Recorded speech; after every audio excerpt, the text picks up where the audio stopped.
Saúdo a todos os irmãos com a paz do Senhor, amém? Glória a Deus. Sem perca de tempo, abra sua Bíblia no primeiro livro do profeta Samuel, capítulo 4.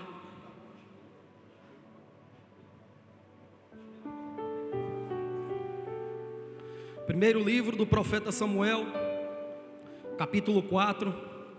A gente vai ler o versículo 4 e o 5. Louvado seja o nome do Senhor Jesus. Nosso coração se exulta em alegria do Senhor, em receber mais uma oportunidade para trazer a sua mensagem, ao qual é viva e eficaz. E aonde o Senhor está, aonde Jesus está, Ele opera grandes coisas.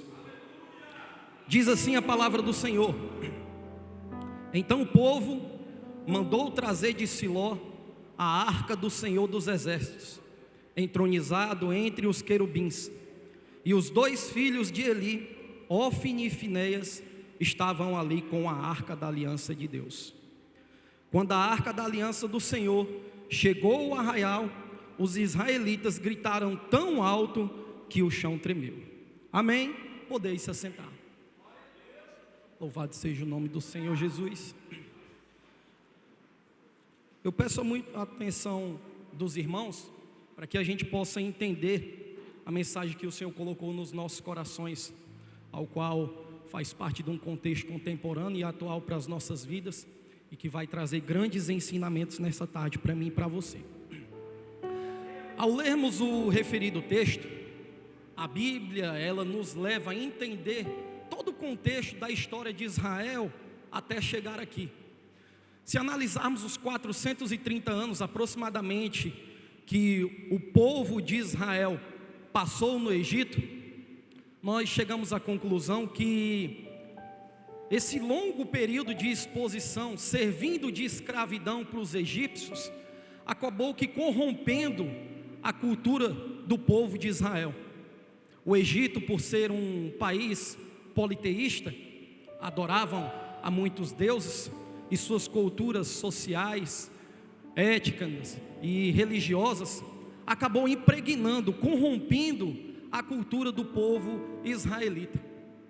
Então Deus, por amor ao projeto e à aliança que Ele estabeleceu desde o tempo de Abraão, Isaque e Jacó, o capítulo 19 do Êxodo vai dizer que Deus agora vai tirar o povo da terra do Egito, rumo às conquistas e às promessas que Ele tinha para aquele povo. O capítulo 19 do Êxodo vai dizer que 3 meses após do povo ter saído do Egito, eles chegam ao deserto do Sinai. E Deus, para bradar aquela aliança, para confirmar e iniciar o propósito àquela nação, aquele povo, Ele chama o seu líder, Moisés, responsável e representante do povo. Moisés sobe no monte Sinai, e ali Deus revela os seus estatutos, as suas leis e as suas ordenanças, e ao mesmo tempo Deus revela a promessa que Ele tinha feito àquele povo. Então Deus diz a Moisés: Moisés, eu tenho uma promessa para o povo, eu tenho bênçãos, eu tenho terras para dar ao povo, eu tenho maravilhas para fazer para o povo, só que o povo, ele precisa se aproximar de mim, porque devido a muito tempo servindo de escravidão, o povo não tinha um relacionamento intrínseco, uma intimidade com Deus. Então Deus chama Moisés: Moisés, agora sim, vai ser assim, vocês precisam seguir as minhas leis, os meus estatutos e as minhas ordenanças, para que vocês tenham uma intimidade comigo e para que vocês possam alcançar aquilo que eu prometi aos antigos. Então Moisés desce o monte Sinai, e ele revela ao povo tudo aquilo que Deus tinha dito a ele. E a Bíblia vai dizer que o povo, unânime, em uma só voz, estamos de acordo. A partir daqui, Deus, ele vai iniciar o projeto de caminhada, levar ao povo rumo à terra prometida. No capítulo 24 do Êxodo, Deus vai revelar aqueles limites, vai dizer passo a passo, centímetro por centímetro, o que é que Moisés tinha que fazer para que o povo pudesse se aproximar dele. Então Deus já sabia as dificuldades que o povo iria enfrentar. Deus disse: olha, eu tenho terras, eu tenho promessas para o povo. Só que Deus sabia que o povo não poderia sem ir à intimidade de Deus. O povo não conseguia avançar rumo à terra prometida sem a presença de Deus no meio deles. Então Deus disse para Moisés: Moisés, você vai arrecadar as ofertas, você vai construir um tabernáculo, você vai fazer uma arca com madeira de acácia, você vai revestir ela por dentro e por fora com ouro puro. Então, capítulo 24, 25, 26, até o 29 do Êxodo, Deus vai dando passo a passo, princípio por princípio, para a construção do templo, construção da arca. A arca representava ali a presença de Deus no meio do povo. Deus disse: Moisés, vocês não vão conseguir com as suas próprias forças, então faz-se necessário eu ir no meio do povo, a minha presença ir no meio de vocês, para que vocês possam chegar naquilo que eu prometi. Então Moisés cumpre tudo aquilo que Deus tinha ordenado.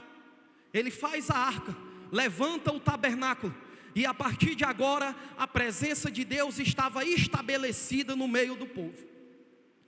Só que a Bíblia vai dizer que o povo, por passar por muitos anos servindo de escravidão aos egípcios, eles agora iam fazer o que eles nunca tinham feito antes na vida.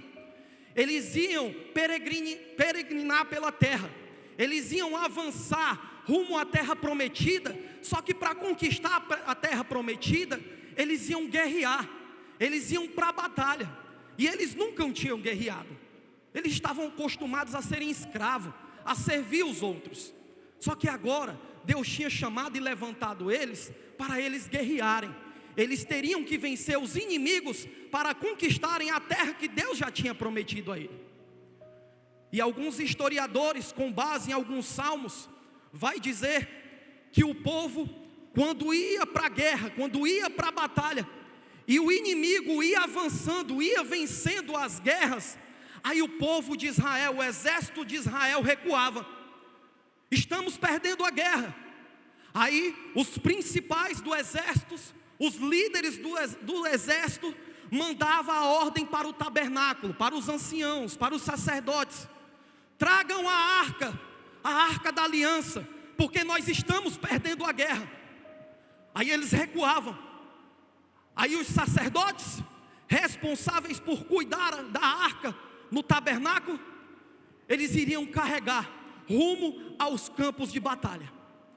E a Bíblia vai dizer que eles não poderiam carregar a arca de qualquer jeito. Não era qualquer um que poderia carregar a arca, era somente alguns sacerdotes, levitas, separados e escolhidos por Deus. E a arca não poderia ser transportada de qualquer jeito, tinha que ser transportada no ombro. Então os sacerdotes saíam do templo, do tabernáculo, com a arca no ombro, rumo ao campo de batalha. Os adoradores, o exército, quando vinha a arca se aproximando do campo de batalha, eles entoavam louvores, adoravam a Deus. Eles ficavam tão cheios da presença de Deus, o povo dava tanta glória a Deus, que a Bíblia vai dizer que a terra estremecia. Aí o exército inimigo, eles ouviam aqueles gritos e aqueles barulhos, e eles ficavam sem entender o que é que estava acontecendo. A terra estremecendo, do povo pulado, do povo marchado dando glória a Deus. Aí eles começavam a ver que a arca estava se aproximando do campo de batalha. Aí eles começavam a entoar e cantar o grito de guerra, o grito de adoração a Deus, conforme descrito no Salmo 46. Aí eles diziam: o Senhor é o nosso Deus, é o nosso refúgio e a nossa fortaleza, pelo qual nós não temeremos. Ainda que a terra estremeça e os montes se abalem e sejam lançados ao mar, nós não temeremos. Há um rio cujas águas alegram a cidade de Deus. Aí a arca chegava no campo de batalha, o povo ficava ainda mais cheio da presença de Deus. Aí Deus aceitava os louvores, aceitava a adoração do povo. Aí Deus, quando recebia a adoração, a sua presença descia no meio do campo de batalha. Aí a Bíblia vai dizer, e a história vai dizer, que quando Deus descia no campo de batalha, o exército inimigo, eles não atacavam mais o exército de Israel. Quando Deus descia no meio da guerra, ele confundia o inimigo. Aí o inimigo, em vez de atacar Israel, eles começavam a se autodestruir. Eles lançavam a lança um contra os outros. Os carros deles começavam a pegar fogo. Aí o exército de Israel, vendo o que estava acontecendo do outro lado, aí eles começavam a entoar louvores a Deus, dizendo: vejam, olha o que Deus está fazendo. Ele desceu no meio de nós, Ele desceu na terra, Ele faz cessar a guerra até o fim da terra. Olhem, vejam o que é que Deus está fazendo. Ele está quebrando o arco, Ele está quebrando a lança, Ele está queimando os carros no fogo. Aquietai-vos, parem de lutar e saibam que essa guerra não é vossa, mas é do vosso Deus, e Ele vai à frente. Veja o que é que a arca, a presença de Deus fazia no meio do povo. O povo não precisava mais lutar. Quando Deus estava presente no meio do povo, era Deus quem operava sinais, milagres e maravilhas no meio do povo. O povo só precisava adorar, buscar e entoar a presença de Deus. Aí a Bíblia vai dizer que com o passar dos anos, Moisés morre. E aquela geração que Deus tinha tirado do Egito também vai perecer. Aí Deus levanta um sucessor de Moisés, Josué, para conduzir uma nova geração, que a Bíblia chama de filhos de Israel. Agora um novo líder, Josué, tinha um grande compromisso: continuar conduzindo o povo à terra prometida. Só que a Bíblia vai dizer que essa nova geração, ela não tinha intimidade com Deus. Eles não conheciam o que o Deus fez nos antepassados de seus pais. Eles não tinham intimidade. E Deus chama Josué e diz: Josué, não tenha medos, não tenha medo. Tenha cuidado para você continuar obedecendo e seguindo os mandamentos e os estatutos que eu ordenei a Moisés. Não se afaste nem para a direita e nem para a esquerda. Continue firme, seguindo os meus mandamentos, que aquilo que eu prometi aos seus antepassados, vocês receberão. Aí Josué passa a mensagem para o povo. E antes de atravessar o Jordão com a arca, rumo à terra prometida, Josué diz para o povo: santifiquem-se, porque amanhã o Senhor fará maravilhas no meio de vós. No dia seguinte, Josué convoca o povo. A arca da aliança sai mais uma vez do tabernáculo, e eles vão agora rumo à terra prometida. Só que para chegar na terra prometida, eles teriam que atravessar o Jordão. E a Bíblia diz que Josué fala para o Senhor: Senhor, as águas do Jordão são intransponíveis, porque elas estão em enxurrada. Ela estava cheia, o Jordão estava cheio, estava transbordando. Como é que eles iam atravessar o Jordão e com a arca nos ombros? Aí Deus diz a Josué: Josué, não temas, não desanimes, porque eu, Senhor teu Deus, estou contigo. Aí Josué chama o povo, os sacerdotes, conforme Josué diz. A arca da aliança, ela ia à frente, os sacerdotes carregando a arca no ombro, os adoradores a 1000 metros de distância, 1 quilômetro, porque Deus disse que não era todo mundo que poderia carregar a arca, nem todo mundo poderia se aproximar da presença do Senhor de qualquer maneira. Então a Bíblia vai dizer que quando os sacerdotes, levitas, carregando a arca no ombro, quando eles colocam a planta dos pés nas águas do Jordão, aí o rio Jordão recebe ordem dos céus, que a Bíblia vai dizer que na região de Adã, geograficamente a 29 quilômetros de distância onde eles estavam, o rio Jordão recebe uma ordem dos céus: puxa o freio de estacionamento, para de descer água. Aí a Bíblia diz que a 29 quilômetros de distância, o rio fica seco, enxuto. O pessoal passa com a arca da aliança, atravessa o Jordão e chega do outro lado com os pés enxutos. Veja o que é que a presença promovia no meio do povo. Veja o tamanho do poder que Deus promovia no meio do povo. Só que a Bíblia vai dizer que Josué, ele morre. E junto com Josué, os anciãos também morrem. Agora o povo que já não tinha intimidade com Deus, eles estão sem um líder, eles estão sem alguém para guiá-los. E a Bíblia vai dizer que quando eles atravessam o Jordão, antes de Josué morrer, divide as terras e entrega as terras. Só que Deus disse que haveria ainda mais terras, além daquelas que eles tinham conquistado. Agora sem um líder, sem os anciãos para direcioná-los, aí a Bíblia vai dizer que eles vão para o campo de batalha sem intimidade com Deus, confiando na sua própria força, no seu próprio caráter e poder. Aí a Bíblia diz, ao chegarmos nesse ponto, que a primeira guerra, quem é que eles vão enfrentar? O pior inimigo de Israel de todos os tempos, os filisteus. Aí a Bíblia diz que na primeira tentativa que eles vão guerrear, sem experiência de guerra contra os filisteus, a Bíblia vai dizer que 4.000 soldados israelitas ou hebreus morrem. Aí eles recuam, estamos perdendo a guerra, estamos morrendo. Aí a Bíblia vai dizer que eles se lembraram dos seus antepassados, dos seus pais, o que os seus pais faziam quando estavam perdendo a guerra. A arca era a única solução. Aí a Bíblia vai dizer que eles enviam um pedido: tragam a arca, nós estamos perdendo a guerra. Aí quem eram os cuidadores? Quem era que estava cuidando da arca? Os sacerdotes, filhos de Eli, Ofni e Finéias, que não tinham intimidade com Deus. Eles cuidavam da arca de qualquer jeito. Eles se aproveitavam do título de sacerdotes para corromper o povo, para se aproveitar das mulheres que estavam ali na porta do tabernáculo. Eles cuidavam da arca de qualquer jeito, se aproveitavam, queriam enriquecer ilicitamente por intermédio da arca.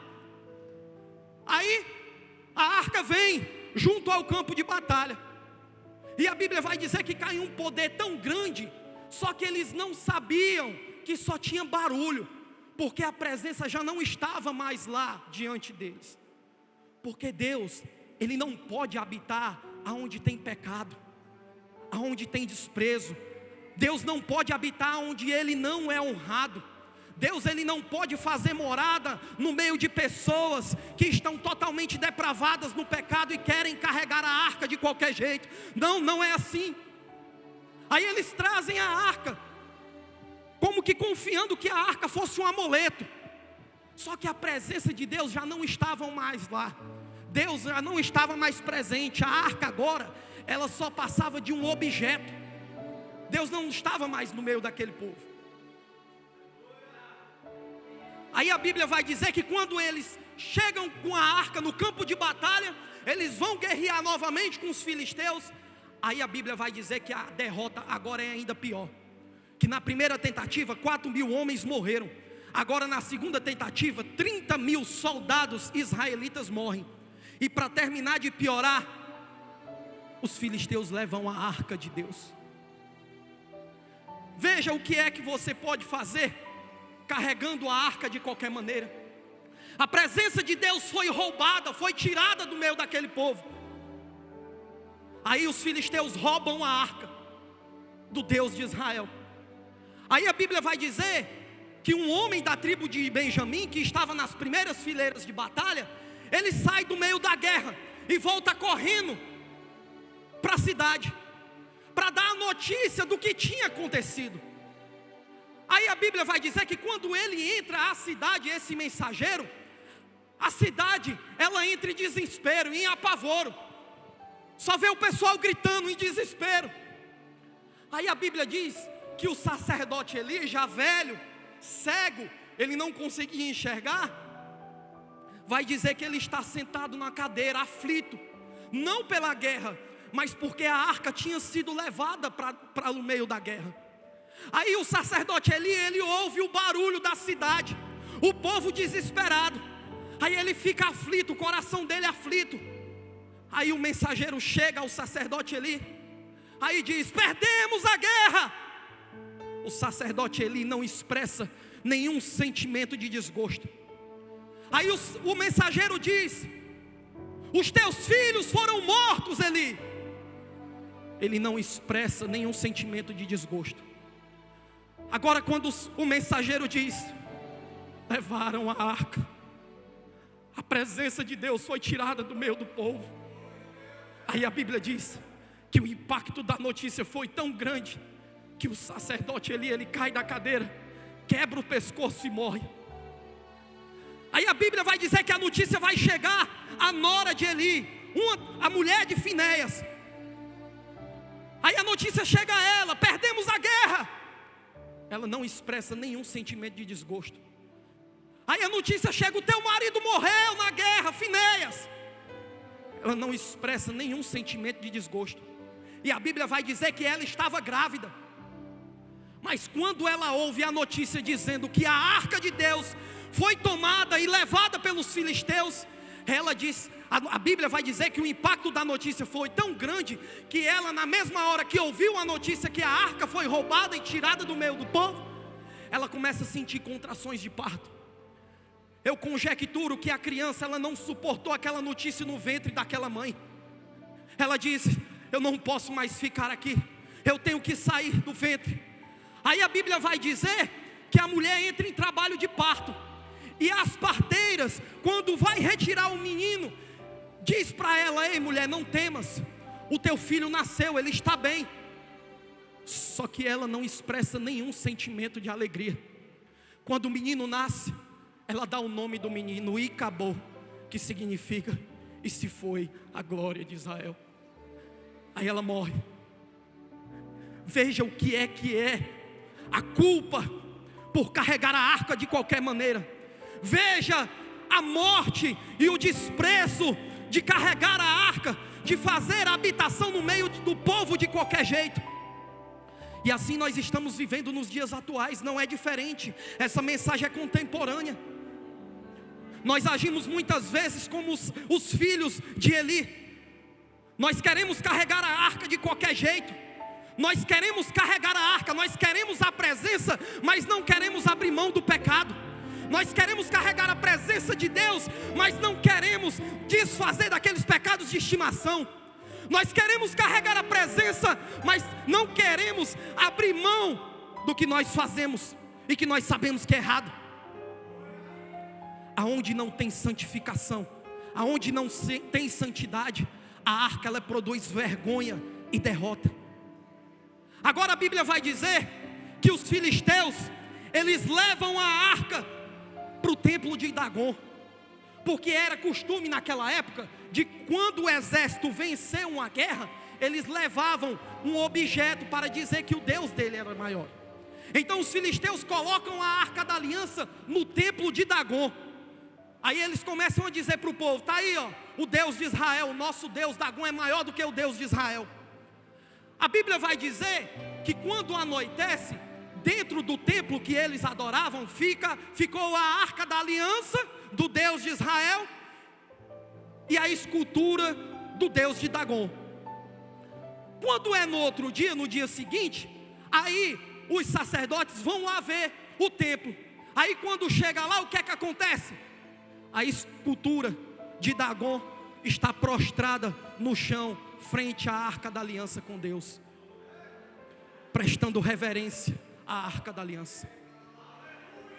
Aí os filisteus levantam a escultura de Dagon, passa o dia, eles vão dormir, no outro dia eles vão de novo. Agora é pior, a escultura de Dagon está no chão, a cabeça para um lado, os braços para o outro, o busto para o outro, prestando reverência à arca de Deus, porque eles pensavam que poderiam envergonhar o Deus de Israel no meio deles. Só que eles se enganaram. Deus não se presta vergonha. Aí a Bíblia vai dizer que com a arca da aliança lá no meio do povo dos filisteus, a arca ela começa a produzir doença. A arca da aliança ela começa a trazer doença para os filisteus. O povo começa a morrer. E a Bíblia diz que a doença ela vem para atingir qualquer um, crianças, homens, mulheres, anciãos. Aí eles começam a levar a arca de cidade em cidade, vai passando de cidade para cidade, lá na Filístia. E aonde a arca de Deus passava, produzia derrota, vergonha e doença. Porque eu volto a dizer, aonde não tem santificação, a presença de Deus promove vergonha e derrota. Aí eles chegaram num consenso, chamaram os magos, chamaram os chefes. O que é que nós vamos fazer com essa arca? Essa arca está trazendo doença para a gente, está matando o nosso povo. Aí os magos disseram, vamos devolver para o povo de Israel. Mas como é que nós vamos fazer? Aí a Bíblia vai dizer que eles fazem um empreendimento. Vamos fazer o seguinte, vamos escolher 2 vacas recém-paridas e que nunca carregaram jugo, carga. Nós vamos fazer um carro novo e colocar nessas vacas. E vamos colocar a arca da aliança e elas vão levar de volta para a terra de Israel. Aí a Bíblia diz que eles começam, fazem um carro novo. Eles pegam 2 vacas recém-paridas. Quem cuidou de animais ou cuida de animais vai saber o que é que eu vou dizer agora. Para você separar os bezerros de vacas recém-paridas, é praticamente impossível você separar e elas não esboçarem alguma reação, porque é o amor de mãe, é o amor de mãe. E você colocar carga em 2 vacas, não eram touro, eram vacas. Você colocar uma carga em um animal que nunca carregou carga, é impossível ele não esboçar nenhuma reação, se estribuchar e não querer carregar de primeira. Só que a Bíblia vai dizer que eles pegam as 2 vacas, eles fazem o carro novo, trancam os bezerros, separam os bezerros das vacas. Aí a Bíblia vai dizer que quando eles colocam a carga em cima das vacas, colocam a arca da aliança de Deus em cima das vacas, as vacas não expressam nenhum sentimento. As vacas esqueceram dos seus filhotes por estarem na presença de Deus. Elas não tiveram sentimento pelos seus bezerros e tampouco fizeram questão por estarem carregando a arca. Veja como a presença de Deus é tão forte que até os animais se prostram diante da presença de Deus. Aí eles vão dizer, nós vamos soltar as vacas. E quando chegar no entroncamento vai ter 2 caminhos, um para Israel e um para outras cidades. Se as vacas pegarem para o caminho de Israel, é porque então quem estava promovendo doença no nosso meio era o Deus de Israel. Se elas pegarem para outro caminho, então foi só um acaso que isso nos aconteceu. Aí a Bíblia vai dizer, eles soltam as vacas, sem GPS, sem vaqueiro, passo a passo, as vacas carregando a arca da aliança com cuidado, com reverência a Deus. A Bíblia vai dizer que elas só rugiam, elas gemiam. Aí quando chega no entroncamento, os filisteus ficaram observando nas montanhas para onde elas iriam. Aí quando chega no entroncamento, elas pegam para Bet-Semes, terra de Israel. Aí os filisteus dizem, verdadeiramente era o Deus de Israel que estava fazendo isso no meio da gente. Verdadeiramente o Deus de Israel é maior, o Deus de Israel é maior do que o nosso Deus. É por isso que certa vez eu fui perguntado, quando terminou um culto, aí a irmã me perguntou, Danilo, por que é que tu chora tanto, Danilo, quando tu está pregando? Por que é que tu chora? E muitas vezes a gente chora contigo. Aí eu disse assim, irmã, você me vê pregando, irmã, mas você não me vê antes de pregar. Eu choro muito mais, porque quando eu estou diante dessa presença, eu não consigo me conter. A presença de Deus toma conta da minha vida, do meu ser, e eu não consigo segurar as lágrimas. Você acha que 2 vacas diante da presença de Deus não esboçaram nenhuma reação, não se deram conta dos seus filhotes? Você acha que eu vou perder para 2 vaquinhas? Olhe para esse crente que está do seu lado e diga, ei, a arca está aqui. Tu vai perder para as vaquinhas? Ou tu vai ser sacudido por esse poder? Aleluia.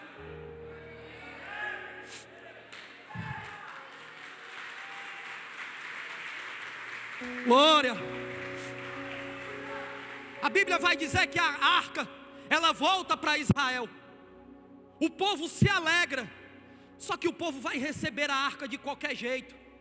Aí a Bíblia diz que quando eles vão receber a arca, 70 pessoas morrem. Aí eles disseram: a arca produz morte no meio do povo, vamos se desfazê-la. Aí eles abandonam, o próprio povo de Israel abandonam a arca. A Bíblia vai dizer, na continuação de Samuel, que eles não tinham mais confiança na arca de Deus. Eles não confiavam mais na arca de Deus, a ponto de eles irem para a guerra e não levarem mais a arca. É por isso que quando Samuel vai dizer para Deus, eles não querem mais a arca da aliança, eles estão pedindo um rei para que possam guiá-los em frente à guerra. Aí Samuel vai dizer isso para Deus em oração. Aí Deus diz: Samuel, eles não estão rejeitando a você, eles estão rejeitando a mim. Eles não querem mais que eu seja o Deus deles, eles não querem mais que eu reine no meio deles. Mas Deus disse: eu vou dar o que eles estão me pedindo. A Bíblia vai dizer que Saul vem, reina cerca de 40 anos, e não faz questão de ir recuperar a arca da aliança. A Bíblia vai dizer que Saul morre, e Davi agora vem como um exímio adorador, tomando de conta de todo o reinado. Davi agora, ele vai levantar um grande empreendimento para recuperar a arca da aliança. Porque ele diz, na intimidade, a arca, nós não podemos ser sem a presença de Deus. Só que Davi não sabia dos pormenores da história que já tinha acontecido. Aí Davi, na primeira tentativa que vai buscar a arca, eles pegam a arca não poderia ser trazida de qualquer jeito. Aí Davi recupera a arca. Aí a Bíblia diz, quando eles estão voltando com a arca, os bois tropeçam, Uzá toca na arca, morre. Aí o povo diz para Davi: rei, a história ainda é a mesma, rei. A arca está produzindo morte, temos que desfazer dessa arca do meio da gente. Aí Davi concorda: é mesmo.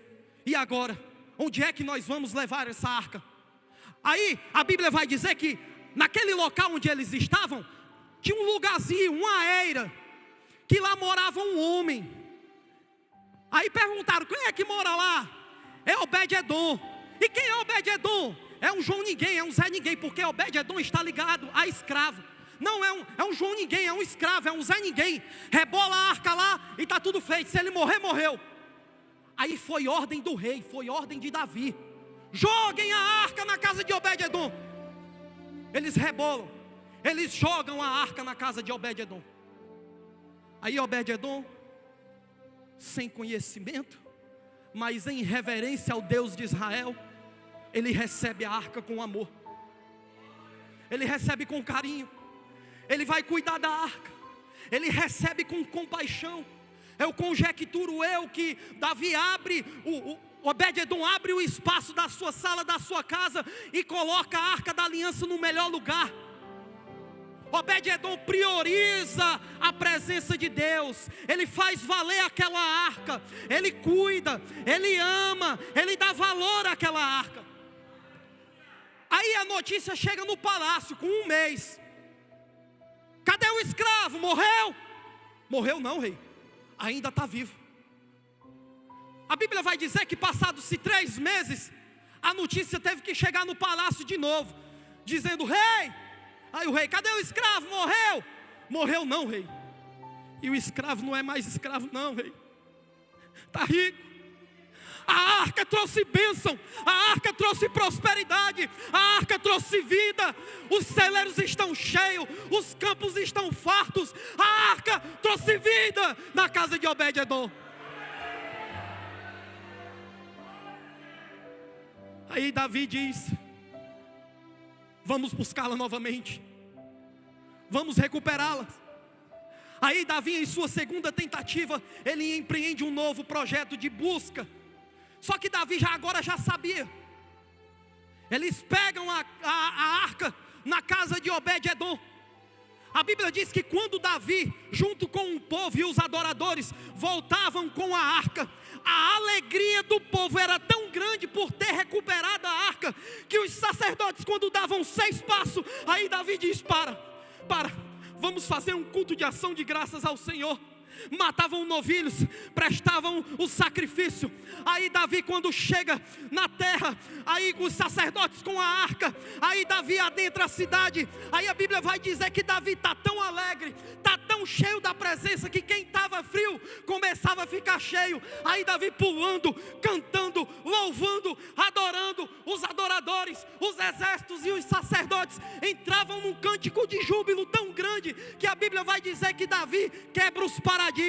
Ele entra dentro da cidade, ele rasga suas vestes, ele balança suas vestes, e ele começa a dizer: eu estou cheio, é a presença de Deus que eu estou cheio. Aí Davi diz a Deus: Senhor, eu não posso habitar num palácio e a tua arca numa tenda de lona. Mas Deus diz: não é você que vai fazer. Davi morre e vem Salomão. Salomão constrói um suntuoso templo, o templo de Salomão, com glória, com requintes, e a arca de Deus é colocada no templo de Salomão. Só que a Bíblia vai dizer que Salomão, ele se corrompe. Mesmo Deus ter dado sabedoria a ele, ele se corrompe por causa do dinheiro, por causa das mulheres. Ele se corrompe e rompe a aliança que Deus tinha feito com ele. Aí o que é que acontece? Os caldeus vêm, destrói o templo de Salomão, destrói o glamour, a beleza que aquele templo tinha, destroem e acabam com tudo. E a arca da aliança desaparece dos registros bíblicos aqui. Aí a Bíblia vai dizer que o templo foi destruído. Aí mais na frente, Ageu, ele convoca o povo: reconstrua um templo. Mas agora não tinha mais arca. Não tinha mais arca. Aí Ageu disse: quem de vocês viu esta casa em sua primeira glória? Assim diz o Senhor: reconstruam, porque a glória da segunda casa será maior do que a primeira. Eles reconstroem o templo de Zorobabel, mas a arca não está mais presente. Aí vem o período de Malaquias e Deus silencia por cerca de 400 anos. Aí a Bíblia vai dizer que depois do templo destruído, 60 anos antes de Cristo, vem Herodes governar a Judéia, a mando do governo romano. E Herodes, pelo apogeu político, para tentar agradar o povo judeu, para ganhar a amizade do povo judeu, ele vai reconstruir o templo de Zorobabel. E agora ele vai dar o nome de templo de Herodes. Só que o templo só tinha glamour, só tinha beleza. A presença de Deus já não estava lá no meio. E Deus, por amor à aliança que ele fez, desde o capítulo 24 do Êxodo com o povo, ele decide quebrar o silêncio. Ele decide romper com o silêncio. E a Bíblia vai dizer que no meio de uma escravidão religiosa, no meio de uma frieza espiritual, por passar tantos anos Deus sem falar com o seu povo, havia uma depravação espiritual, o povo estava perdido. Aí Deus agora rompe o silêncio. Aí eu acho lindo que Lucas no capítulo 2 vai dizer: com 8 dias de nascido, o menino é circuncidado e chamado de Jesus. Aí a Bíblia vai dizer que passando-se os dias da purificação, 40 dias, eles tinham que cumprir a lei. Todo menino do sexo masculino tem que ser levado ao templo para ser apresentado.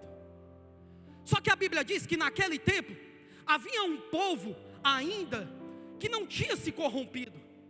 Havia uma geração mínima, mas havia uma geração que não tinha se dobrado à frieza espiritual. E Deus, por amor à aliança, ele rompe o silêncio. A Bíblia vai dizer que o anjo desce na casa de um velhinho chamado Simeão. Aí a Bíblia vai dizer que o anjo disse: Simeão, tu não morrerás enquanto não ver a glória de Israel. Aí a Bíblia diz que o Espírito Santo era sobre Simeão, não era em Simeão, era sobre ele. Aí a Bíblia diz, Lucas vai dizer no capítulo 2, que naquele dia, o louvor pode subir, já estou terminando. Naquele dia, Simeão, impulsionado pelo poder do Espírito Santo, ele é levado ao templo. Aí naquele dia foi diferente. Simeão no templo. Aí quem é que vem chegando no templo para apresentar o menino? Maria, José, e nos braços de Maria, a arca voltando para casa, a arca voltando para Jerusalém.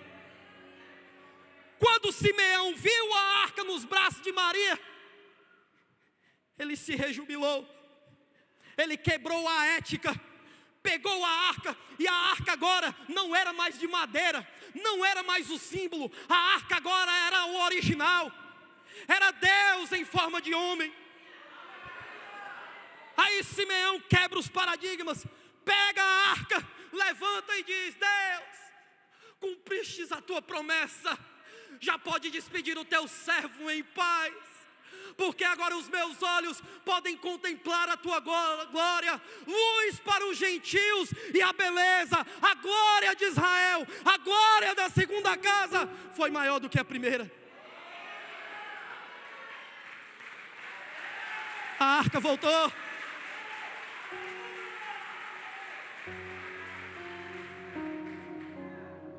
Por que é que no começo que eu disse aqui, que essa mensagem é contemporânea para os nossos dias atuais?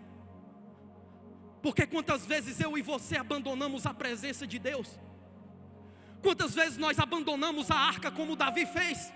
Rejeitamos a presença de Deus para atender os nossos próprios desejos e vontades? Nós estamos mais preocupados com dinheiro, com carro, com o passeio ao shopping, com o passeio à praia, do que está reverenciando a arca de Deus. Nós queremos a presença, mas não queremos abrir mão da nossa vontade. Aí eu volto aqui na mensagem e eu te digo: não tem como a gente carregar as duas coisas, não tem como a gente agradar a dois senhores, não tem como. Ou você abre mão das suas vontades e dos seus desejos, ou você abre mão do seu pecado e rompe de vez com essa barreira na sua vida, ou então você nunca poderá carregar a presença de Deus. Porque Deus não pode habitar onde tem pecado. Onde o pecado habita, Deus não faz-se presente. Ele ama o pecador, mas Ele não ama o pecado. Ele te aceita do jeito que você está. Se você está cheio de mazela, se você bebe, fuma, se prostitui, mente, promove intrigas e fofoca entre os outros, o Senhor te aceita do jeito que você está. Mas você não pode continuar da mesma maneira, porque o Evangelho de Jesus é transformação, é mudança de caráter, é mudança de comportamento, é um novo nascimento.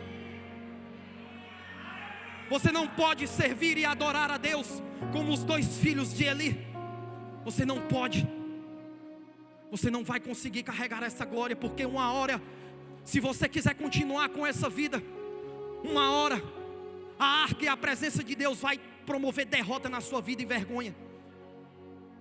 Eu estava conversando com o pastor César a respeito de uma pessoa distante daqui, e o pastor me revelou: até hoje ele carrega as marcas do pecado. Eu disse: pastor, isso são as marcas. Eu não disse isso a ele, mas eu digo isso a ele agora. Isso é as consequências de querer carregar a arca do Senhor estando em pecado. Não tem como. Uma hora a conta vai chegar, uma hora o pecado vai ser descoberto. Não pense que eu e você podemos enganar as nossas esposas, filhos, maridos. Não. Nós podemos enganar o homem, mas não podemos enganar aquele que é o Todo-Poderoso, o Onisciente, o Onipresente. Você veio até aqui porque Deus te trouxe até aqui para que você ouvisse essa mensagem. E essa mensagem não é de julgamento. Essa mensagem não é de julgamento. Essa mensagem não é para te fazer pior ou menor do que os outros, não. Essa mensagem é um alerta para a sua vida, porque ainda dá tempo.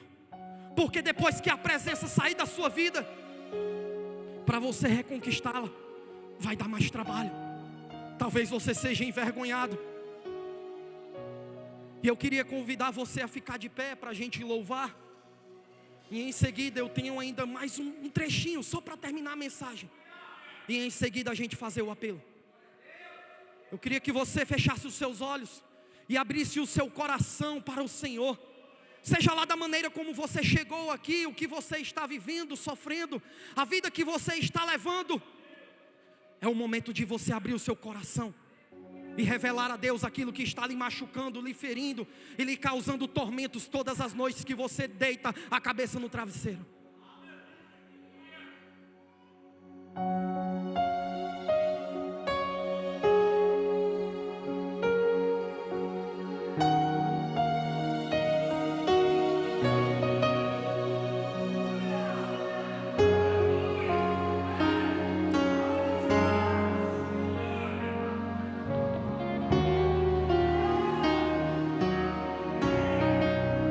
Entra na minha casa com a sua glória. Entra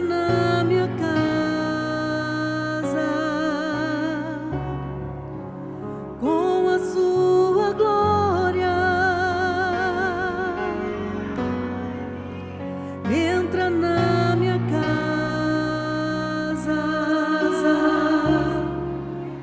com a sua glória e faz morada aqui. Entra na minha casa com a sua glória, como fez na casa de Obed-edom. Muda minha história, entra com a sua glória, como fez na casa de Obed-edom. Muda minha sorte, vem com sua glória, vem com sua glória, vem com sua glória, vem com sua glória, vem com sua glória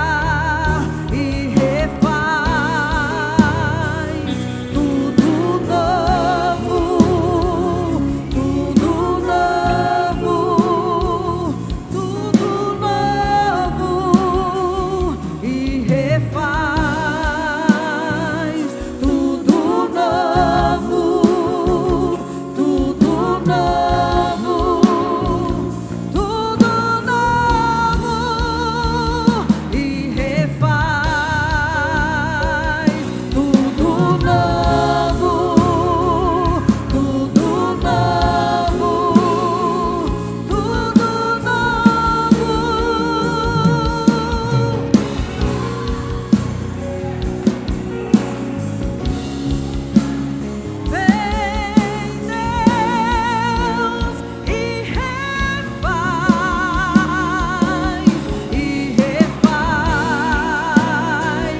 tudo novo, tudo novo, tudo novo e refaz tudo novo, tudo novo, tudo novo. Aleluia. Essa casa é sua casa, nós deixamos ela pra você.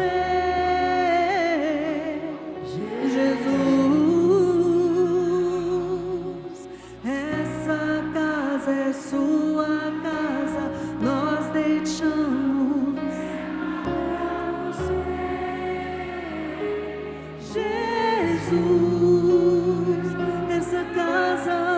Nossa casa é sua casa. Nós deixamos ela pra você. Jesus, essa casa é sua casa. Nós deixamos ela pra você.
Aleluia. Glórias ao teu nome, Jesus.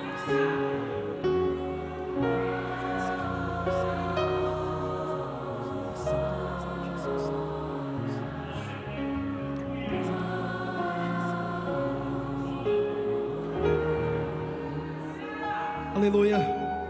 Você sabe por que é que a Arca da Aliança trouxe bênção, vitória, milagre, prosperidade na casa de Obed-edom?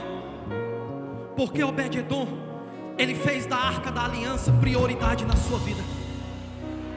Obed-edom priorizou a presença de Deus na sua casa. E esse foi o motivo para que os seus celeiros fossem cheios, e para que não trouxesse morte, pelo contrário, trouxesse vida. Você sabe por que é que o povo perdia as batalhas e as guerras? Porque eles queriam carregar a arca de qualquer jeito. Mas tinha uma solução. Como é que nós podemos vencer as batalhas? O capítulo 7 do primeiro livro do profeta Samuel vai revelar esse segredo. Samuel chama o povo a um arrependimento. Samuel diz: parem de adorar outros deuses, tirem do meio de vocês os astarotes, tirem o pecado do meio de vocês, se convertam, se arrependam de todo o coração, voltem-se para Deus e sirvam somente a Ele, e Deus receberá o seu sacrifício. Aí a continuação do capítulo 7 vai dizer que o povo atentou ao chamado de arrependimento. A Bíblia diz que o povo se arrependeu daquilo que eles estavam fazendo. Eles se arrependeram de todo o coração e se voltaram para Deus. Aí a Bíblia vai dizer que agora eles iam para as guerras. Eles não tinham mais a arca, mas também não era mais necessário eles levar a arca, escudo, lança ou carros. Eles venciam as batalhas somente se prostrando a Deus, e Deus habitava lá no meio deles, e Deus vencia as guerras por eles. Você quer que a sua casa se encha de bênção? Você quer que o seu casamento seja restaurado? Você quer que os seus filhos se convertam de vez ao Senhor? Você quer ser libertado desse pecado? Você quer ser livre dessa mágoa? Você quer ser livre dessas doenças que te assolam? Volte-se ao Senhor. Se arrependa dos seus maus caminhos. Se arrependa dos seus pecados. Se arrependa daquilo que você disse, que você fez ou intentou no seu coração. A arca do Senhor está aqui na casa. A arca, ela quer voltar para casa, e a casa é o seu coração. Ela quer fazer morada. A Bíblia vai dizer: se você permitir, Ele vai entrar. A arca vai se fazer presente, vai trazer vida, vai trazer bênção. Eu não estou dizendo aqui, se você aceitar o Senhor Jesus ou se arrepender, você não vai ter mais problemas. Se eu dissesse isso, eu estava mentindo, porque o Senhor Jesus nunca me prometeu que eu ia ter problemas. Mas uma coisa Ele me disse, Ele me prometeu: estarei contigo todos os dias até a consumação dos séculos.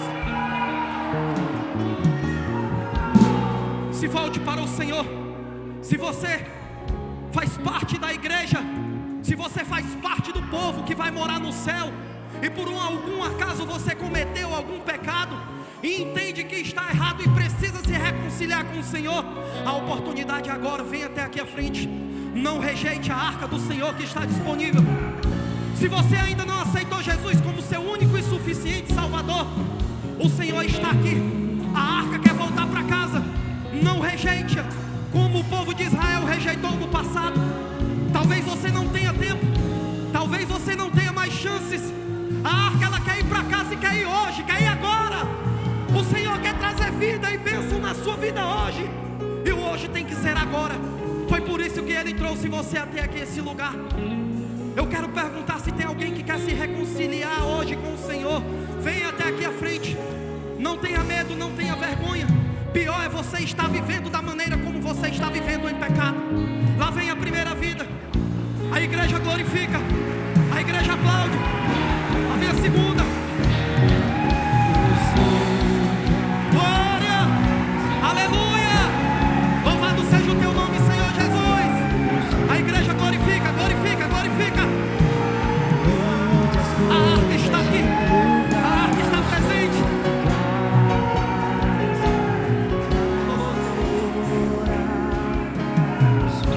Glórias ao teu nome. Mude as coisas de lugar. Você sabe que essa mensagem foi ao seu coração. Eu não enxergo o seu interior, mas Deus, Ele sonda o teu coração. Tu sabes que tu precisa se reconciliar, mas tu tem vergonha. As tuas pernas estão tremendo e o teu coração está palpitando, mas tu tem vergonha do que o povo vai dizer e vai pensar. Deixa eu te dizer uma coisa: quem vai te levar para o céu não são as pessoas. Quem vai te levar para o céu é Jesus. Então somente se converta, se arrependa e se reconcilie com o Senhor esta noite. Tem mais alguém que quer aceitar o Senhor Jesus? Glórias ao Senhor Jesus. Isso, a igreja aplaude, a igreja glorifica. Saia do seu lugar, não tenha vergonha, não tenha medo. Não tenha vergonha, saia do seu lugar e venha até aqui à frente. Glória. Pastor César,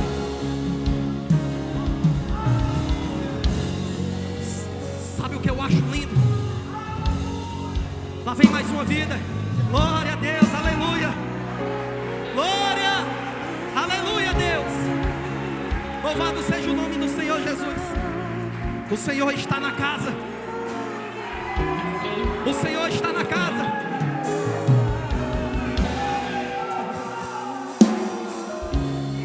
Eu disse aqui antes de começar a ministrar a palavra.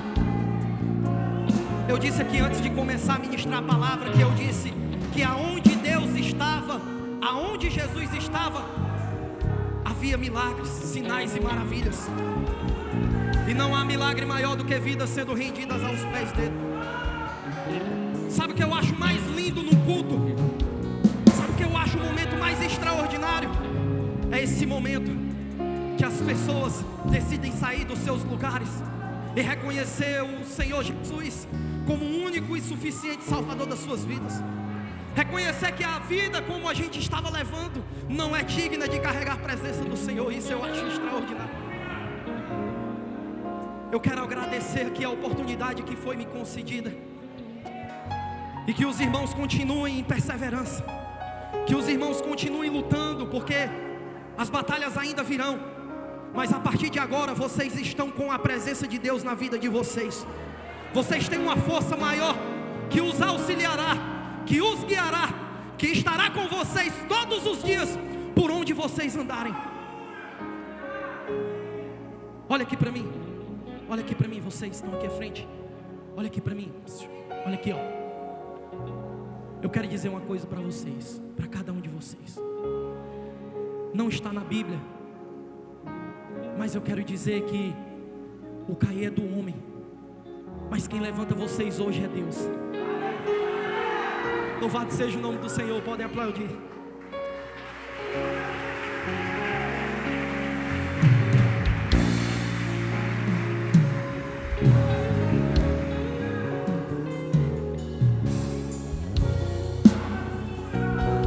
Glória a Deus. Deus tem manifestado a sua presença, da sua graça nesse lugar.